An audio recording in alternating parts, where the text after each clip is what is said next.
আসসালামু আলাইকুম।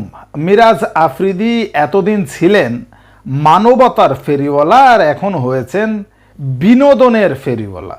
মিরাজ আফ্রিদিকে চেনেন না এইরকম পাবলিক আমার মনে হয়, বিশেষ করে ইয়াং জেনারেশন যারা, আমার মনে হয় না বাংলাদেশে আছেন। দুইটা হাত তার নেই, এইটা কিন্তু একটা কি বলবো, একটা সিম্প্যাথির জায়গা ছিল বাঙালিদের জন্য, এবং মিরাজ আফ্রিদি যথেষ্ট পরিমাণে কিন্তু আপগ্রেশন পেয়েছেন। এবং তিনি যখনই ইউটিউব ভিডিও শুরু করেছেন, প্রথমের দিকে একটু পিছিয়ে ছিলেন, তার পরবর্তীতে কিন্তু তাকে আর পিছনে তাকাতে হয়নি।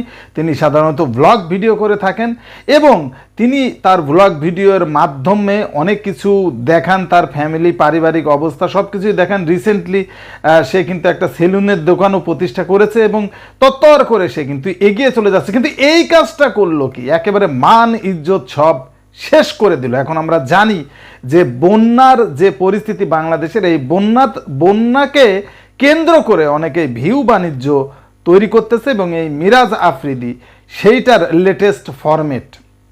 লেটেস্টভাবে তিনি যুক্ত হলেন।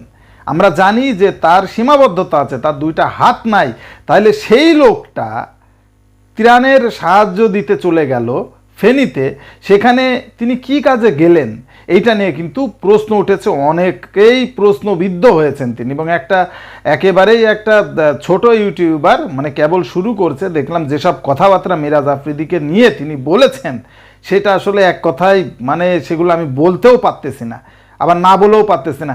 তিনি বেশ কিছু কথা বলেছেন, যেমন তিনি বলেছেন যে তার খাওয়াইতেই তো লাগে, সঠিক কথা, সে তো নিজ হাতে খাইতে পারে না, তার মানে সে বন্যার্তদের সাহায্য করতে গেছে, ওখানে সাহায্য কিভাবে করবেন, সে তার নিজে দেখাশোনা করার জন্যই 2-3 জন দরকার। এমনকি আরও নেকেটভাবে বলেছে যে তার বাথরুম করার সময় তার পায়জামা খোলার জন্য 2 জন দরকার। এইভাবে তাকে আসলে ক্রিটিসাইজ করছে এবং বাংলাদেশের বেশিরভাগ মানুষ তাকে নিয়ে ভিডিও তৈরি করছে, তাকে নিয়ে ক্রিটিসাইজ করছে। কেন সে ত্রাণের সাহায্য দিতে গেছে, কেন সে আসলে ওখানে গেছে, এটার আমার মাথার উপর দিয়ে যাচ্ছে। আসলেই কেন তিনি গেছেন, কারণ তিনি খুব ভালো করেই জানেন যে তার দুইটা হাত নেই, সুতরাং সে ওখানে গিয়ে যে একটা মানুষকে সাহায্য করতে পারবে, একটা মানুষকে ত্রাণ দিতে পারবে, সেইটাও কিন্তু সম্ভব নয়। বরঞ্চ এইটাই সত্যি কথা, নির্মম সত্যি কথা, যে তাকে দেখাশোনা করার জন্যই 2-3 জন লোক দরকার। একেবারে হাস্যকর ব্যাপার, একেবারে হাসির পাত্র হয়ে গেছেন মিরাজ আফ্রিদি। তার থেকে তিনি যদি যে কোনো একটা সংগঠনের মাধ্যমে বা তার সংগঠনের পক্ষ থেকে তিনি যদি দান করতেন, সেটা যত টাকাই দান করতেন, সেইটা কিন্তু অনেক বড় মনের পরিচয় দেওয়া হতো। এবং তিনি যদি ক্যামেরার সামনে এসে বলতেন যে আসলে আমার সীমাবদ্ধতার কারণে আমি ওখানে গিয়ে তো আর কাউকে উদ্ধার করতে পারবো না, কারো সাহায্য করতে পারবো না, সেই জায়গা থেকে আমি এখানে বসে আমি এত টাকা দান করেছি, আপনারাও আপনাদের সামর্থ্য অনুযায়ী দান করেন, যদি এইরকম বিষয়টা হতো তাহলে কিন্তু হিতে বিপরীত হতো। অথচ এই ভিউ বাণিজ্যের কারণেই কিন্তু তিনি যে ওখানে গেছেন সেইটা বোঝা যাচ্ছে। এবং খালি মিরাজ আফ্রিদি নয়, আমরা ইদানিং অনেককেই দেখছি তারা কিন্তু নতুন নতুন ইউটিউবার এবং পুরাতন ইউটিউবার অনেকে ভ্লগ ভিডিও করতে চলে যাচ্ছেন ত্রাণের সাহায্য দিতে। ভাই বুঝতে হবে এখন এইটা ভ্লগ ভিডিও বানানোর সময় নয় রে ভাই, কোনোভাবেই নয়। এখানে বন্যার্তদের যে কতটা প্রবলেমে আছে, যারা আক্রান্ত এলাকায় আছে, তারা জানে ভাই কত ধানে কত চাল, নিজের বাড়ি ঘরদোর সব কিছু পানির তলে। এখন থাকতে হচ্ছে সেই 5তলা 10তলা ছাদের ওপরে, কত দুর্বিষহ একটা ব্যাপার। সাপ পোকর চারিদিকে, ভয়ঙ্কর সব জীবাণু তাদের সাথে মিলেমিশে বসবাস করতে হচ্ছে তাদেরকে। বুঝতে হবে তাদেরকে নিয়ে ছেলে খেলা করার কোনো সুযোগ এখন নাই।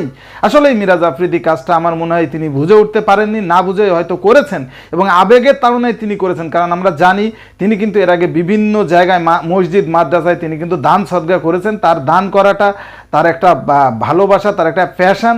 সেই জায়গা থেকে আমার মনে হয় সে চলে গেছে ত্রাণের ওই জায়গায়।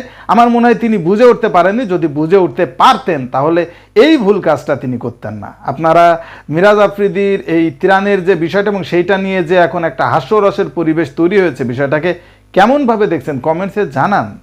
আর ভিডিওটি ভালো লাগলে লাইক কমেন্টস শেয়ার করবেন। আজকের মতো বিদায়, দেখা হবে পরবর্তী কোনো ভিডিওতে। সেই সময় পর্যন্ত সকলে সুস্থ থাকুন, ভালো থাকুন, আল্লাহ হাফেজ।